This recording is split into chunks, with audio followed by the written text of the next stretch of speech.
오늘 본문에서 예수님께서는 한 이야기를 들려주십니다. 어떤 사람이 큰 잔치를 베풀었고 또 많은 사람을 초청을 합니다. 잔치할 때가 되었고 주인은 종을 보내어서 오소서, 모든 것이 준비되었나이다, 이렇게 말을 전하게 됩니다. 초청을 했고 또 때가 이르렀으니 초청한 사람들이 모두 다 참여할 것으로 기대하고 있었습니다. 그러나 잔치할 때가 가까워왔음에도 불구하고 사람들이 잔치에 참여하기는커녕 저마다 거절을 하고 있음을 알 수 있습니다. 오늘 본문 18절의 말씀을 보니까 나는 밭을 샀음에 아무래도 나가보아야 하겠으니 청컨대 나를 양해하도록 하라, 이렇게 한 사람이 거절을 했습니다. 그리고 19절을 보니까 또 한 사람이 거절을 합니다. 나는 소 5겨리를 샀음에 시험하러 가니 청컨대 나를 양해하도록 하라. 그리고 20절 말씀을 보니까 또 한 사람이 거절합니다. 나는 장가 들었으니 그러므로 가지 못하겠노라.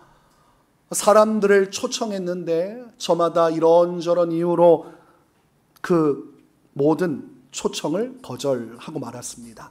오늘날로 보자고 하면 직장 생활하느라 못 갑니다. 사업장 돌보느라 못 갑니다. 취미생활, 개인 사생활 때문에 못 갑니다.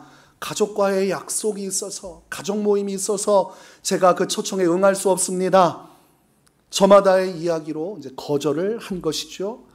중요한 것은 결론적으로 아무도 그 잔치에 참여하지 않았다는 것입니다. 본문 21절 말씀을 보니까 종이 돌아와서 주인에게 이런저런 이유로 사람들이 잔치에 참석하지 못한다는 사실을 보고합니다. 종이 돌아와 주인에게 그대로 고하니 이에 집주인이 노하여 그 종에게 이르되 빨리 시내 거리와 골목으로 나가서 가난한 자들과 몸 불편한 자들과 맹인들과 저는 자들을 데려오라 하니라. 종이 주인의 명령을 들었고 또 급히 밖으로 나가서 가난한 사람들, 몸 불편한 사람들, 그리고 맹인들, 걷지 못하는 사람들을 잔치로 초청을 했습니다. 원래 초청했던 사람들이 거절하니 다른 사람들을 초청을 한 것이죠. 그리고 나면서도 분명한 것은 자리가 또 비어 있었다는 것이죠. 사람들을 채웠는데도 여전히 다 채워지지 않았어요. 종이 주인에게 말합니다. 아직도 자리가 있나이다. 여전히 잔치 자리가 남아있는데 주인님 어떻게 해야겠습니까? 그러자 23절에서 주인이 명령합니다. 길과 산 울타리가로 나가서 사람을 강권하여 데려다가 내 집을 채우라. 길 넘어서 산으로 가더라도 사람들을 강권하여서라도 다 데리고 와서 나의 집, 이 혼인잔치집을 가득 채워야만 한다. 종에게 명령을 내립니다. 오늘 예수님께서 들려주신 이 이야기는 하나님 나라 천국잔치에 관한 비유라고 할 수 있겠습니다. 하나님께서 하나님의 백성인 유대인들, 하나님의 선민들을 이 천국잔치로 초청을 하셨습니다. 구원은 유대인에게서 난다고 말씀하신 예수님의 뜻대로 구약시대에 선택받은 민족인 유대인들에게 복음이 먼저 전파됐습니다. 유대와 갈릴리 지역에 예수 그리스도의 공생의 사역이 시작되었습니다. 그런데 유대인들은 교만하여서 예수 그리스도의 말씀을 온전히 받아들이지 못하고 도리어 예수님을 십자가에 못 박아 죽여버렸습니다. 그들은 하나님의 천국잔치에 초청을 받았으나 교만하여 거절하였고, 그리하여 하나님의 구원의 역사는 유대인에게만 머무는 것이 아니라 예수님의 십자가 사건을 계기로 이제는 모든 이방인들에게로 하나님의 복음을 받아들여 구원에 참여케 하는 구원의 복음 시대가 열려지게 되었습니다.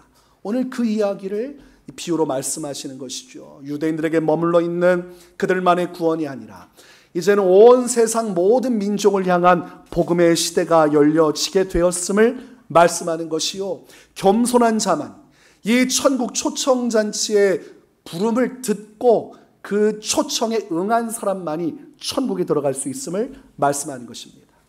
이 잔치의 초청장은 복음이죠.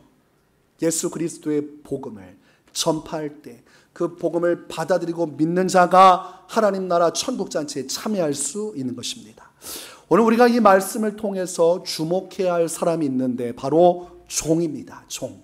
주인의 명령에 즉각적으로 순종하고 반응한 종의 자세를 우리가 주목해야 할 필요가 있습니다. 주인이 초청장을 가지고 사람들에게 나누어 주라고 하니까 종은 두말할 것도 없이 주인의 명령에 순종하여서 사람들에게 찾아가서 이 천국 초청장을 전했어요. 오늘날로 말하면 예수 그리스도의 십자가 복음을 전하고 하나님의 구원의 길로 그들을 초청했다는 것입니다. 구원의 기쁜 소식, 누구라도 예수님을 믿으면 회개하고 거듭나면 저 천국을 차지할 수 있다는 이 생명의 복음을 전하는 것이야말로 종이 사람들에게 초청장을 건네는 것과 같은 것입니다. 이 종은 성실하게 주인의 명령을 따라 기쁜 소식을 전했습니다. 오늘날 우리는 하나님 앞에서 어떠한 존재인가? 우리는 이 성경 말씀에 나온 종과 같이 하나님의 종이요 예수 그리스도의 종입니다. 그 사실을 받아들여야 오늘 설교가 여러분에게 적용이 되는 것이죠. 여러분은 예수 그리스도의 종이 되셨습니까? 아니, 예수님을 믿으면 하나님의 자녀가 되는 것이지 무슨 종의 이 굴레에 갇히게 그렇게 설교하십니까? 라고 말할 수 있지만 성경 말씀은 고린도전서 7장 22절 23절에서 이렇게 말씀합니다. 자유인으로 있을 때에 부르심을 받은 자는 그리스도의 종이니라. 너희는 값으로 사신 것이니 사람들의 종이 되지 말라. 하나님께서 값으로 우리를 사셨고 그래서 우리는 예수 그리스도의 종이기 때문에 사람의 종이 되어서는 안 된다. 사람들의 명령을 따라 살아가는 자들이 아니라 사람들 눈치를 살피며 살아가는 자들이 아니라 우리를 값으로 주고 사신 예수 그리스도의 종으로서 예수님의 명령과 그 뜻에 따라 순종하며 살아가는 것이야말로 종으로서 우리가 이 시대에 살아가야 할 신앙인의 자세라고 말씀하는 것입니다. 예수 그리스도께서 자신의 몸을 대가로 지불하시고 자신의 피값을 치르시고 셈을 치른 것이죠. 우리 영혼의 구원을 위해 자기 자신을 대가로 지불하신 채로 우리를 사셨습니다. 아주 대단한 대가죠. 하나님께서 사람이 되셨고 죄가 없는 그분이 죄를 다 뒤집어 쓰고 그 모든 죄값을 치르시고 그 모든 것을 갚아주시고 우리를 사셨기 때문에 우리는 누구의 소유가 된 겁니까? 하나님의 소유요, 우리를 위해 몸 버려 피 흘려 생명 주신 예수님의 소유입니다. 그런 소유적 의미, 우리가 어디에 속해 있는가를 따져보면 우리는 종이라고 할 수 있죠. 예수님께 속한 자들, 예수님을 주인 삼은 자들, 그들이야말로 하나님의 성도요 믿음의 사람들이라고 할 수가 있겠습니다. 우리가 예수 그리스도의 종이라면 우리는 누구의 말씀에 순종해야 합니까? 왜 다들 웅성웅성하시고 뚜렷하게 얘기하십시오. 자, 우리가 예수 그리스도의 종이라고 한다면 누구의 명령에 순종해야 합니까? 네, 예수님, 또 크게 보면 하나님이시죠. 우리가 하나님 말씀에 순종해야 돼요. 오늘 본문 말씀에 나온 종과 같이 우리가 이 시대 속에 예수님의 종이라면 하나님 나라 천국잔치의 소식을 들고 우리도 주인의 명령을 따라 나아가 이 복음을 전파해야 합니다. 오늘 이 성경 말씀에 나오는 종은 먼저 자신이 선제적으로 판단하지 않았어요. 이 초청장을 주었을 때 이 사람이 올 것인가 말 것인가를 본인이 판단해서 줄지 말지를 결정하지 않았습니다. 이 종은 그저 주인이 명하신 대로 주인이 마련한 잔치의 소식을 전할 뿐이지 그 이상의 것을 하지 않았어요. 왜냐하면 종이기 때문입니다. 주인은 판단하고 결정하고 사유하지만 종은 주인의 명령과 그 말에 순종할 뿐입니다. 그래서 고민하지도 않고 머뭇거리지도 않고 그저 주인의 명령을 따라 이 잔치 소식을 전했어요. 우리가 예수님의 종이라고 하면 우리가 복음을 전하는 데 있어서 선제적으로 내가 판단해서는 안 됩니다. 이 복음을 전했을 때 이 사람이 믿을 것인가 말 것인가를 내가 먼저 예단하는 것은 종의 자세가 아닙니다. 이거 뭐 전해봤자 저 사람이 믿겠어? 저런 완고한 사람이, 주일마다 놀러 다니는 사람이, 저렇게 종교에도 관심이 없고 자기 만족에 겨운 저 사람이 예수님을 믿겠는가? 그 생각으로 복음을 전하지 않으면 그 사람은 종이 아닌 것이죠. 종은 그런 판단을 내리는 사람이 아니에요. 종은 주인의 명령대로 순종하여 그가 믿든 안 믿든 그것을 내가 판결하지 않고 그저 순전하게 그 소식을 전하기만 하면 되는 것입니다. 우리가 복음을 가지고 있는 예수님의 종으로서 이 복음을 전해야 되는데, 이 복음을 전할 때 가장 문제가 되는 것은 자꾸 예단한다는 것입니다. 먼저 판단한다는 것이죠. 그래서 머뭇거리게 되고 괜한 행동을 하는 것이 아닌가, 그러다가 전도를 못하게 됩니다. 제가 길거리를 지나가다 보면 전도하는 분들을 만날 때가 있습니다. 그 전도하는 분들 보면 얼마나 열심입니까? 교회 앞 대로에서도 전도하시고, 또 창곡천 지나가는 그 오솔길에서도 전도하시고, 찬양으로 전도하는 분들도 있고, 교회 주보 가지고 소식지 가지고 전도하는 분들도 있어요. 또 가끔 집에 가다 보면 전도지를 저희 집에다 꽂아놓고 가시는 분들도 있습니다. 어떤 방식으로든 예수님을 전하는 모습을 보면 제가 어떤 생각을 갖겠습니까? 아유, 내 구역인데 왜 여기서 전도하나, 이런 생각하겠습니까? 아유, 경쟁자들이 이렇게 득실거리니 이거 내가 더 열심히 해야겠다, 이런 생각하겠습니까? 감사하다는 생각을 하고, 야, 귀하구나, 저분은 누구신데 이 시간에 나와서 전도하는가, 목사님이 훌륭하게 잘 교육시켰나 보다, 이런 생각하면서 우호적인 생각을 갖겠죠. 제가 전도하는 분들 앞에 지나가면서 감사하는 마음을 갖고 대단하다는 생각을 하고 지나갈 때 제가 당황스러울 때가 있어요. 전도를 열심히 하던 분이 저를 보고서 전도지를 주셔야 되는데 저를 보고 못 본 척하고 고개를 숙이고 있는 거예요.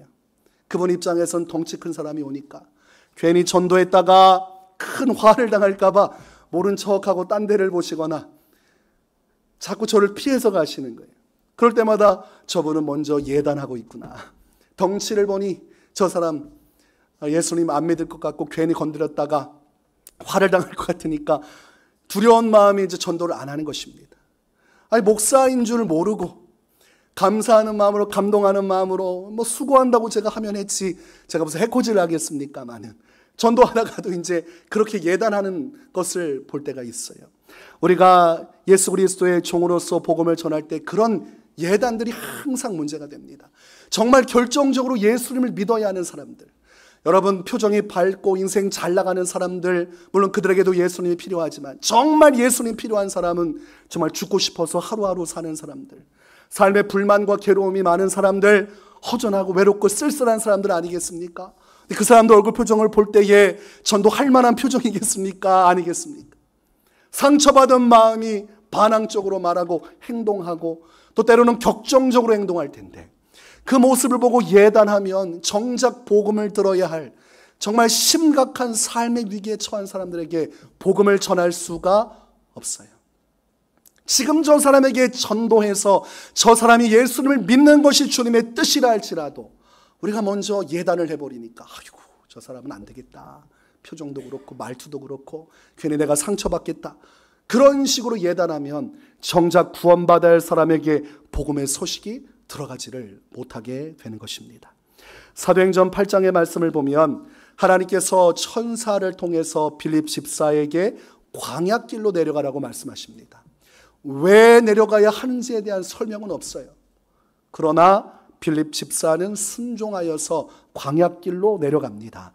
그리고 그곳에 성경 말씀을 보니까 에티오피아 내신, 에티오피아의 여왕 간다게의 모든 국고를 맡아서 그것을 맡아 관리하는 고위직, 오늘날로 치면 굉장히 높은 위치에 선 내시가 그곳에 수레를 타고 있었고 그 수레 안에서 성경 말씀을 읽고 있었습니다. 그러나 빌립 집사는 그곳에 수레가 있는지도, 그 사람이 에티오피아 내시인지도, 그리고 성경 말씀을 읽고 있는지도 몰랐어요. 그저 순종해서 갔고 성령께서 수레로 가까이 나아가라 말씀하시니 그저 수레로 가까이 나아갔습니다. 그리고 보니까 에티오피아 내시가 성경 말씀을 붙들고 고뇌하고 있었습니다. 그때에 빌립 집사가 그를 만나서 묻습니다. 읽는 것을 깨닫느냐? 그러자 에티오피아 내시가 지도해 주는 사람이 없으니 어찌 깨달을 수 있느냐?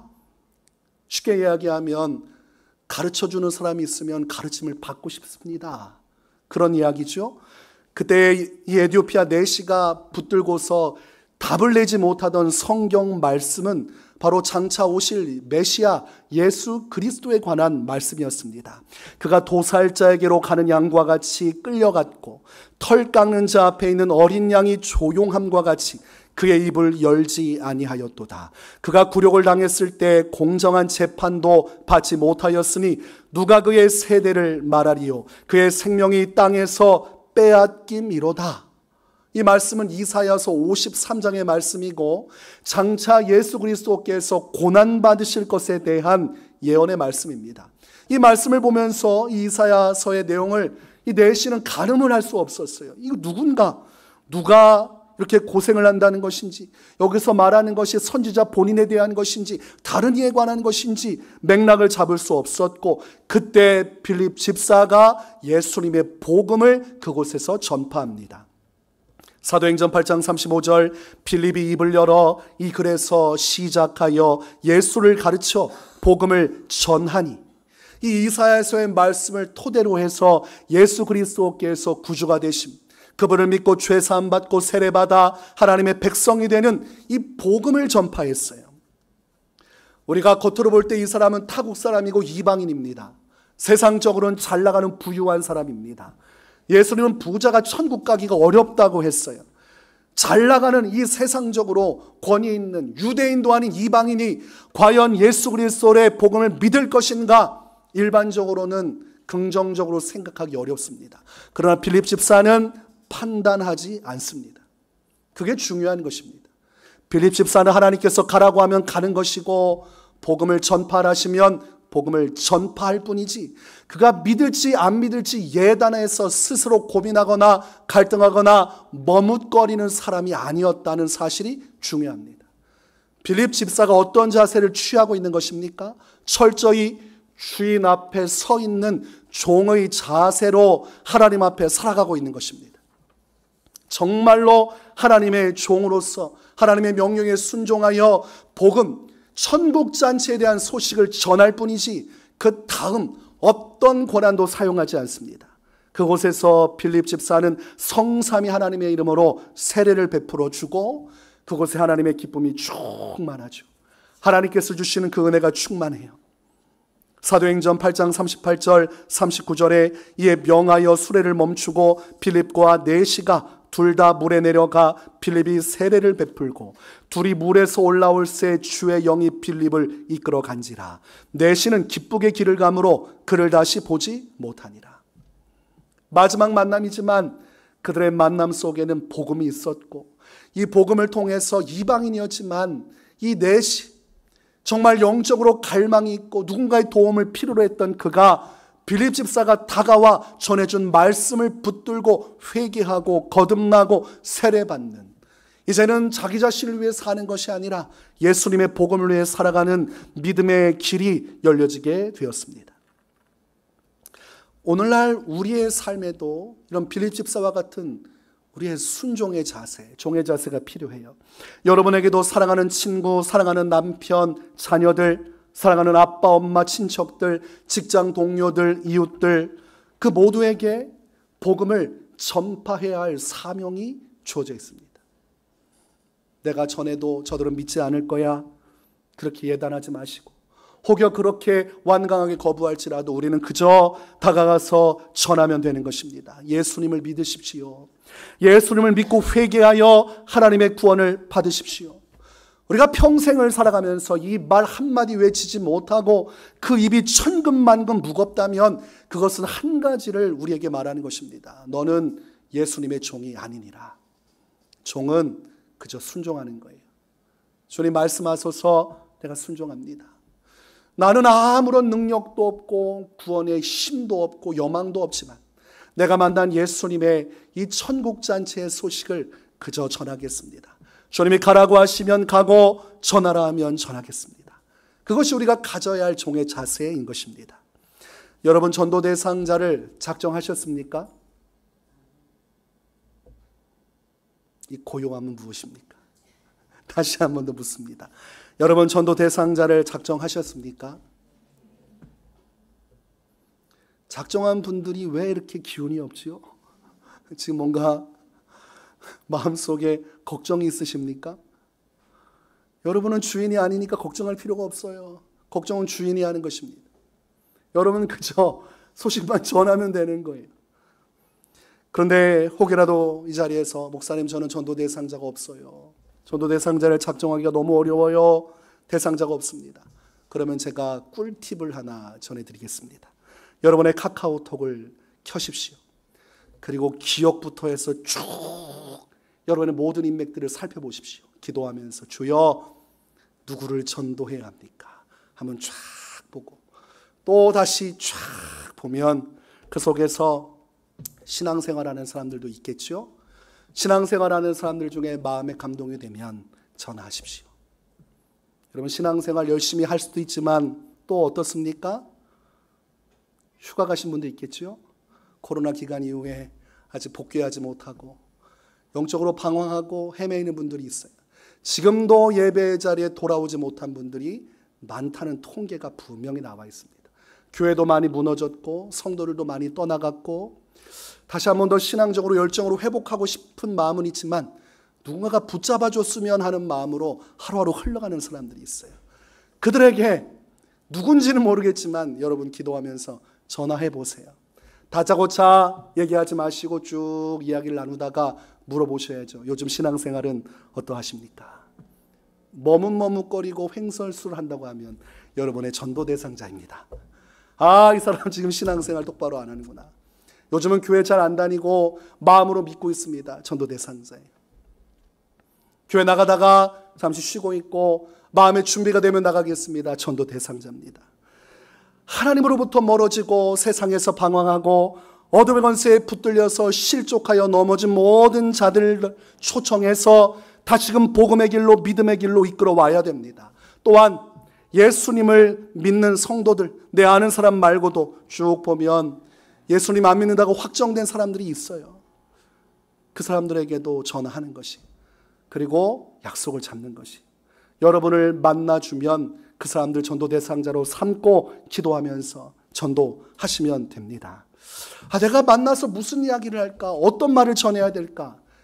여러분의 능력으로 영혼 구원을 이룰 수 있습니까? 없습니까? 여러분은 종입니까? 주인입니까? 여러분의 능력으로 영혼 구원 받는 거 아닙니다. 하나님의 성령의 능력이 임해야 되고, 그러므로 나가서 복음을 전하는 것도 내 능력으로 하는 것이 아니라 하나님의 능력으로 하는 것이, 우리 하나님께서 함께 하시고 할 말을 가르쳐 주실 것을 믿고 그냥 종은 나가서 만나면 됩니다. 아멘을 한번 시원하게 해주시면 제가 힘을 내겠습니다. 나가서 그냥 만나시면 됩니다. 마태복음 10장 19절과 20절에 너희를 넘겨줄 때에 어떻게 또는 무엇을 말할까 염려하지 말라. 그때 너희에게 할 말을 주시리니 말하는 이는 너희가 아니라 너희 속에서 말씀하시는 이 곧 너희 아버지의 성령이시니라. 환난 날에 너희가 붙들려가도 무슨 말로 변호할지 걱정하지 말 것은 너희 안에 말씀하시는 바 성령이 함께 계시기 때문이라고 예수님은 약속하셨습니다. 우리의 환난 때만 성령께서 함께 계시는 것이 아니라 우리가 천국 복음을 전하는 종으로서 하나님의 사명을 따라 누군가를 만날 때도 우리 안에 계신 성령께서 우리가 어떤 말로 전도하고 그 사람을 위로하고 예수님께로 인도할지 가르쳐 주시는 분이십니다. 종은 그저 주인 믿고 가서 하나님 무슨 말을 할지 모르지만 오늘 또 내일 만날 때 제 입술을 주관해 주십시오. 그리고 기도하고 가면 그 현장에서 하나님께서 나를 통해서 말씀하시고 역사하시는 것을 느끼게 되죠. 그래서 전도 현장에서 우리는 살아계신 하나님을 만납니다.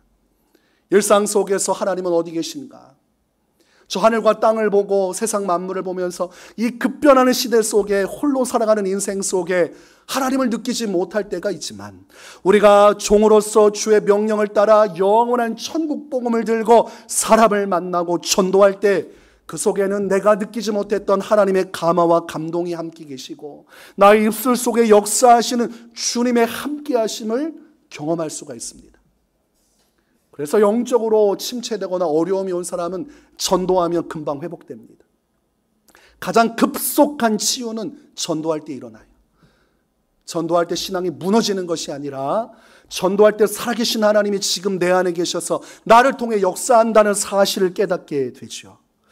자, 카톡을 다 뒤졌는데 다 예수 믿는 사람들이고 신앙생활 다 잘하고 만날 사람 만나고 다 했는데 이젠 더 이상 명단이 없다. 그러면 그때부터 하나님, 제가 전도할 사람을 만나게 해 주십시오. 하나님의 놀라운 섭리 속에 제가 복음을 전해야 되는데 누구라도 만나게 하시면 그 사람에게 복음을 전하겠습니다. 사람을 제게 인도해 주십시오 라고 기도하면 하나님께서 사람을 붙여주십니다. 붙여주세요. 그리고 그렇게 기도하며 하나님 앞에 깨어 기도하는 마음으로 전도의 심령으로 살면 참 신기한 것은 전에는 스쳐 지나가던 사람들이 그저 스쳐 지나가는 사람으로 끝났는데 그때부터 어떻게 보여요? 전도 대상자로 보이기 시작합니다. 내가 왜 저 사람을 전도하지 않았을까? 그런 사람들이 눈에 보여지기 시작을 해요. 영적으로 하나님께서 눈을 들어서 우리의 삶 속에 전도할 사람을 깨닫게 해주시는 놀라운 역사가 임하는 것이죠. 그리고 우리는 그들 향해 나아가서 종으로서 전하면 되는 것입니다. 오늘 본문에서 초청한 자들이 오지 않았고 노력을 했음에도 빈자리가 여전히 남아 있었습니다. 그때의 주인은 최종적으로 명령을 내리는데 그 명령은 길과 산 울타리가로 가서 사람을 강권하여 데려다가 내 집을 채우라는 명령이었습니다. 따라서 해보겠습니다. 사람을 강권하여 데려다가 내 집을 채우라.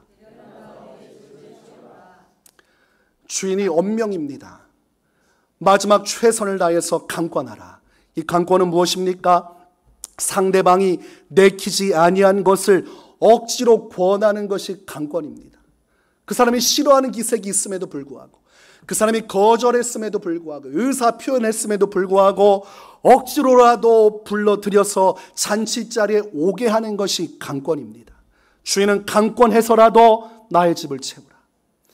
이 복음을 듣고 순종하지 않으려는 자들에게 너희가 최선을 다하여 싫어하는 그 마음을 알면서도 너를 회피하는 마음을 알면서도 그에게 다가가서 끌고라도 하나님의 교회, 하나님의 복음, 하나님의 천국잔치에 들어오도록 최선을 다해서 있는 한 너의 모든 것을 쏟아 데리고 와라. 이것이 주인의 명령이었습니다. 제가 부교역자 시절에 전도부 담당을 했었습니다. 제가 섬기던 교회 전도부는 목회자들 입장에 보면 죽는 자리였어요. 아주 힘겨운 자리. 십자가 지는 자리. 차라리 교구나 부서를 맡는 게 좋지 전도부를 맡으면 힘들어요. 왜냐하면 교회 전도에 대한 모든 책임을 지우기 때문입니다. 그 당시에 유치부가 부흥이 안 된다, 전도가 안 된다, 그러면 실제적으로 누가 책임져야 됩니까?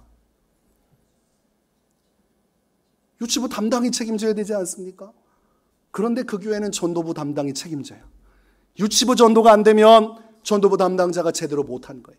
중고등부 전도가 안 되면 전도부 담당자가 문제가 있는 거고, 교구 전도가 안 되면 전도부 담당이 문제가 있는 거예요. 그러니까 다른 교육자들이 어떻게 함이 결과적으로는 전도 담당한 자에게 다 오게 돼 있어요. 제 마음속에 얼마나 부담이 되었는지 몰라요. 야, 이거 어떡하나.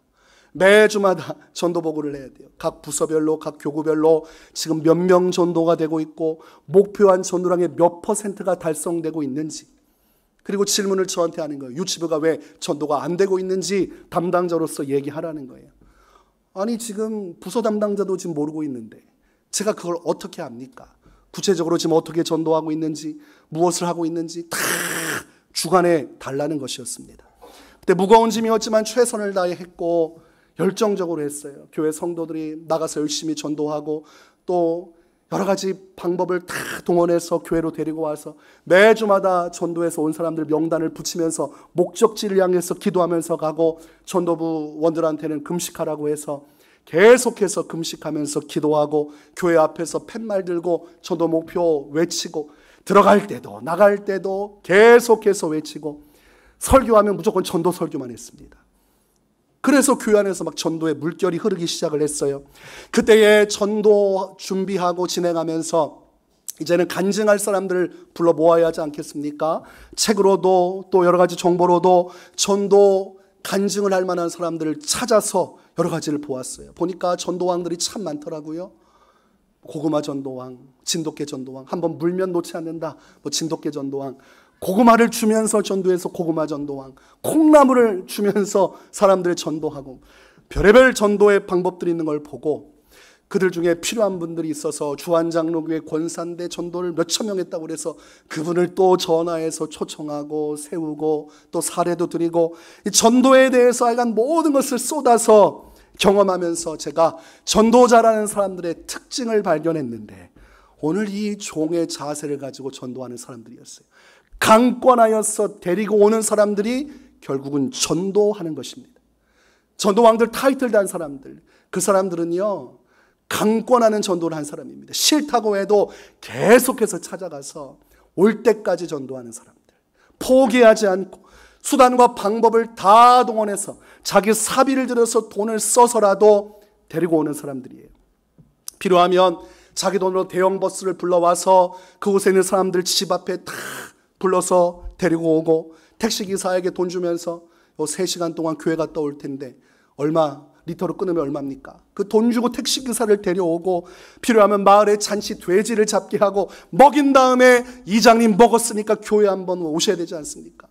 동네 사람들이 안 오려고 해도 양심상, 또 이장님 마이크 잡고 자 돼지고기 먹은 사람들은 몇 시까지 모여서 교회로 가겠습니다. 다 끌고 교회로 오는 거예요. 군인들 단체로 불러가지고 데려오고, 어떻게든 복음을 듣고 예수님 만나도록 강권해서 끌고 오다 보니까 그 속에서 믿는 사람들이 생겨나는 것이고, 거기서 용기와 힘을 얻는 것이죠.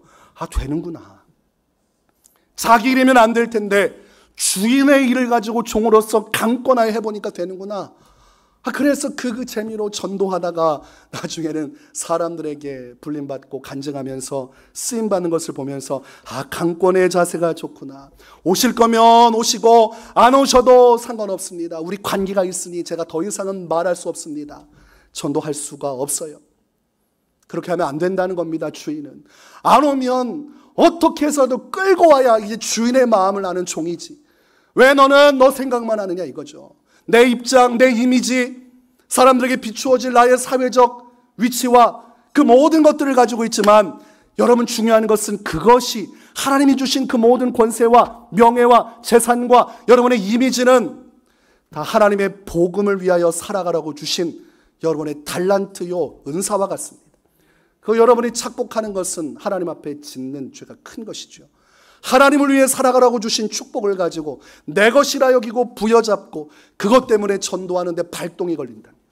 그것 잃어버릴까 봐 전도하는 일에 소극적이 되고, 또 전도를 기피하고 그것으로 판단하고 예단해서 전도에 깊은 열정으로 가지 못한다면 그것은 종이라고 할 수가 없어요. 남편이 교회 안 온다 그러면 3시간이고 4시간이고 안마 해줄 생각으로 안마를 해주십시오. 여보 3시간 안마 해줄게. 처음에는 하지만 받고 나면 좋지 않겠어요? 그러면서 얘기하는 거죠. 우리 교회 한번 갑시다. 용돈을 주든 아니면 집 청소를 해주든 가족을 위해서 교회로 데려오기에 내가 어떻게 하면 올 수 있는가, 그것 놓고 강권하여서 움직이면 사람들의 마음이 움직이게 돼 있어요. 아니 왜 목사님 그렇게까지 전도합니까? 이단도 아니고. 여러분, 이단들이 잘하는 것 한 가지가 강권한다는 것입니다. 진리에서 이탈해서 문제가 심각하고 예수님이 아닌 교주를 앞세워 신앙생활을 한다는 것은 탈락이지만, 이단이 사람들이 많이 모이고 세력화되는 것은 그들이 강권하여 전도하라고 한 하나님의 영적인 원리를 도입해서 전도했기 때문입니다. 이단들은 열정이 대단해요. 제가 시골에서 있을 때도 여호와 증인이 전도하러 왔는데 애를 뒤에 업고 왔더라고요. 하나님의 이름이 뭔지 압니까? 물어보고 모른다고 하니까 여호와라고 하면서 쭉 설명을 하는데, 시골 돌아다니면서 애를 업고, 신천지가 20만 명 넘었다고 되어 있습니다. 거기는 전도 안 하면 벌금을 막 100만 원씩, 그리고 전도 못하면 구원의 명단에서 막 떨어뜨리니까 눈에 불을 켜고 그 명단 안에 들어가려고 막 전도하기 시작하죠. 근데 거짓과 속임수로 전도하면 안 돼요. 신천지는 거짓말하고 죄를 지으면서 전도해서 문제지. 우리가 하나님의 말씀을 어기지 않는 선에서 선하고 온전한 심령을 가지고 최선을 다해 전도하면 하나님의 성령의 역사하심을 통해 이단이 감히 쫓아올 수도 없는 놀라운 구원의 역사가 이루어지게 되는 것입니다. 왜 그렇게까지 우리가 강권하여 전도해야 하는가? 왜 그래야 합니까? 원론적인 이야기지만 그렇게 하지 않으면 그들은 모두 다 100% 지옥에 들어가기 때문입니다. 내버려 두면 자동적으로 지옥에 가게 돼 있어요. 여러분이 아무것도 안 하고 가만히 있으면 예수님 안 믿는 자들은 다 지옥 가게 돼 있습니다. 이런 이야기를 누군가는 원색적이다, 극단적이다 말하겠지만 이것은 원색적인 것도 아니고 극단적인 것도 아니고 성경은 이러한 말씀을 진리라고 가르칩니다. 진리를 외치는 것, 그것이 하나님의 사람들의 삶의 유효 목적입니다. 오직 진리를 붙들고 살아갈 때 영생을 얻게 되고 이 진리를 통해서만이 사람이 구원을 받는 것이므로 우리가 예수 그리스도의 진리의 복음을 전하지 않으면 저 사람은 반드시 지옥에 간다는 사실을 우리가 확신한다면 전해야 하는 것이. 길거리에 지나가다가 물건 파는 사람들도 어떤 사람이 장사를 잘합니까? 강권하여서 한번 들어와서 맛만 보시라고. 그렇죠? 채소가게 잘하는 사람들 어떤 사람이 잘해요? 그냥 가는 사람 가든지 올 사람 오든지 하면 왔다가도 관심 갖다가도 나가버려요. 근데 급히 달려가가지고 채소를 깎아주면서 한 입만 드셔보시라고. 먹고 나면 미안해서라도 사야 되지만 또 맛있으면 또 사고 싶은 거 아닙니까? 열정을 가지고 붙어가지고 안내하고 소개하고 하는 사람은 사게 돼 있어요. 제가 수산시장에 가서 회를 먹고 싶어서 이렇게 가면 그때 어떤 일이 벌어집니까? 우르르 일어나가지고 여기 한번 오십시오. 그 중에서 제가 어느 길로 가냐면 가장 적극적인 사람한테 움직이는 것을 보고 야, 전도를 이렇게 해야 되는구나. 어떤 분들은 와도 시큰둥 안 와도 시큰둥, 이거 얼마냐, 이거 어떻게 되냐 물어보면 그냥 대꾸만 퉁명스럽게 하면 신뢰가 안 가요. 근데 지나가면서 저를 이렇게 눈을 딱 보면서 마주치는 분들이 있어요. 오시라는 거죠. 눈짓하면서 웃으면서 처음 본 사이인데 잘해드릴게. 이거 드셔보시라고. 다른 데 가봤자 다 별로고 여기가 진짜 좋다고. 그럼 마음이 흔들리기 시작해요. 너무 마음이 흔들리니까 이러면 안 되지. 감정을 추스리고 한번 돌아보고 오겠습니다. 돌아보고 오는데 사람들이 반응이 시원치 않으면 마음속에 아까 그 사람이 떠올라요. 그렇게 확신을 가지고 열정적으로 얘기한 거 보면 뭔가 장사를 진솔하게 하는 것 같고 그 열심에 뭔가 신뢰를 갖게 되는 게 있어요. 가보면 웃으면서 올 줄 알았다는 듯이 착 설명해 주면서 그걸 준비해가지고 탁 줄 때 그때 이제 마음속에 정확한 데이터는 없지만 그래도 잘 산 것 같다는 느낌을 받아요. 사람한테 물건 파는데도 이 강권에서 사람을 끌어당기는데 한 사람이 지옥에 가고 천국에 가는 아주 중요한 인생의 기로 속에서 우리가 복음을 전하는 데 있어서 무심하고 예단하고 그리고 아무것도 하지 않고도 어쩌면 저 사람이 구원받을 수 있지 않을까 머릿속으로 생각만 하며 살아간다면 그것은 종의 삶이라고 할 수가 없습니다. 며칠 전에도 젊은 여자 가수가 갑자기 죽었다는 이야기가 인터넷상에서 확인이 됐어요.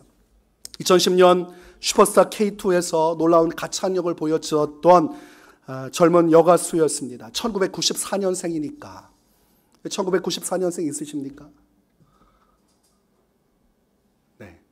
아주 젊은 여가수가 술 먹다가 화장실에 잠깐 들어갔는데 안 나와서 가보니까 심장마비로 죽어 있는 것입니다.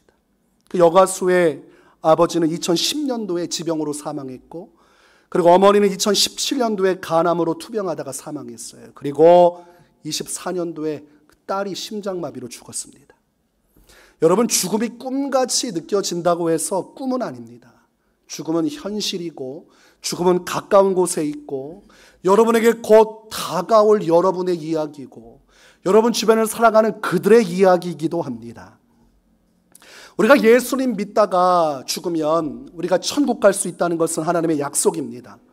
그러나 우리가 복음을 전하지 않으면 복음을 듣지 못한 사람은 믿음을 가질 수 없으므로 그들은 모두 다 죄값을 따라 지옥에 들어갑니다. 이것은 정해진 수순이고 바꿀 수가 없습니다. 죽으면 끝이고 예수님 재림하시면 끝이고 하나님은 사랑의 하나님이시지만 공의의 하나님이라 죄값을 치르게 하시고 대가를 지불하게 하시는 분이십니다.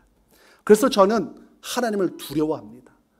이 세상에서 무엇이 가장 두렵냐고 물어보면 하나님이 두렵다고 전 말할 것입니다.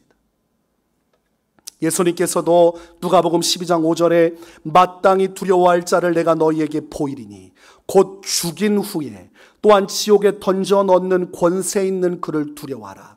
내가 참으로 너희에게 이르노니 그를 두려워하라. 예수님께서 누구를 두려워하라고 말씀하셨습니까? 하나님을 두려워하라. 사람을 죽이실 수도 있고 죽인 이후에 지옥에 들어가 영원히 형벌을 내리실 수 있는 권세를 가지신 하나님이야말로 인생들이 가장 두려워해야 할 분이시라고 말씀했어요. 하나님은 참으로 두려운 분입니다. 하나님의 진노와 심판이 내려지는 날 죄인들은 누구 하나도 그 앞에서 살아남을 수 없고 영원한 멸망에 처할 것입니다. 그러므로 그분의 진노가 임하시기 전에, 그 누군가가 죽기 전에 우리는 이 전도의 때에 열정을 가지고 종의 자세로 전도해야 됩니다. 여러분 마음속에 누군가의 구원에 대해서 예단하는 마음이 있으면 그거 회개하고 내려놔야 됩니다. 그것이 여러분 죽을 때까지 전도하지 못하도록 여러분의 발목을 잡을 것입니다. 목사님 한두 번 전도했는데 예수님 안 믿던데요. 세 번째 예수님 믿을지 네 번째 예수님 믿을지 여러분이 왜 예단합니까?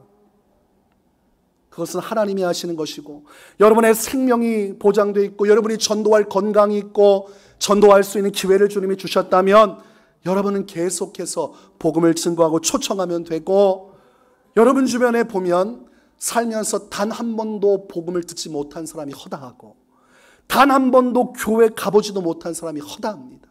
신기하죠? 교회가 이렇게 많은데, 성도들이 이렇게 많은데 어떻게 복음을 들어본 적도 없이 살다가 죽고, 아니 이 땅에 하나님의 교회들이 부흥의 역사가 왔다고 했는데 아직까지도 한번 교회 가자고 붙잡는 사람을 본 적이 없다고 이야기하는 것을 보면 종으로서 살아가는 성도가 많지 않다는 사실을 우리가 알 수가 있죠. 전도는 주인의 명령이라 해야만 하는 것입니다. 해도 되고 안 해도 된다면 우리는 종이 아닌 것이. 근데 여러분, 우리가 초입의 설교 말씀에 여러분이 무엇이라 고백했습니까? 여러분은 예수님의, 또 전도하라고 하니까 종이란 말이 잘 안 나오죠? 따라서 해봅시다. 나는 예수님의 종입니다. 여러분의 주인이 누구십니까? 만민에게 복음을 전파하라 하신 분이 누구십니까? 그 예수님이 여러분의 주인이에요. 나의 주인이신 예수님. 내가 종으로서 살게 하여 주십시오.